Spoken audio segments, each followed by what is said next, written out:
বইমেলার চাহিদাটা অনেক বেশি। বইমেলাটা যখন শেষ হয়ে যায় তখন প্রকাশকদের পাঠকদের সবার চাহিদা থাকে যে ফেব্রুয়ারি মাস শেষ হয়ে গেছে, তবুও যেন আমরা 3-4 দিন পাই। এটা আমাদের মানে জন্য খুবই ভালো, আমরা এটা এনজয় করি, সবাই আসতে পারি, চিল মনে ঘুরতে পারি, পছন্দের লেখকের বই নিতে পারি, ভালো লাগে এটা। আচ্ছা, তরুণ প্রজন্মের উদ্দেশ্যে যদি কিছু বলতে জিনজিত পোলাপাইনদেরকে এটাই বলবো, ভাই ব্রাদারকে, যে হচ্ছে গিয়া অলওয়েজ সত্যের পক্ষে থাকতে হবে। তুমি দুষ্টমি ফাজলামি যাই করো, মানে অন্যায়কে এটা তোমার লাউডটা বলতে হবে। অ্যাটলিস্ট আমরা এই গণঅভ্যুত্থান থেকে, জুলাই আগস্টের আন্দোলন থেকে কিছু পাই আর না পাই, অ্যাটলিস্ট আমরা কণ্ঠস্বর পাইছি। মানুষ কিন্তু এখন কথা বলতে ভয় পায় না, মানুষ এখন কথা বলে। তো এই কথা বলার জায়গাটা ধরে রাখতে হবে। আর দ্বিতীয় কোনো স্বৈরাচার বাংলাদেশে জায়গা দেওয়া যাবে না। সো আল্লাহ তাআলা তো সুযোগ বারবার দিবে না।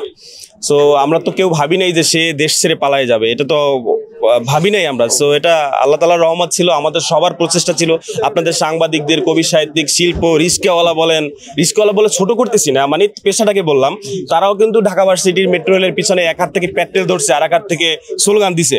সো সর্বশ্রেণীর মানুষ এসেই আমরা রাস্তায় বের হইছি, পারছি বলি স্বৈরাচারকে সরাতে পারছি। সো এই বারবার তো আর যুদ্ধ ভালো লাগে না, বারবার তো আর রাস্তায় নামানো ভালো, সবারই কাজ আছে। সো এই জিনিসটার তৈরি হতে দেওয়া যাবে না। আমরা সবাই সবার জায়গা থেকে যেন আমার ভয়েসটাকে যেন কন্টিনিউ রাখি।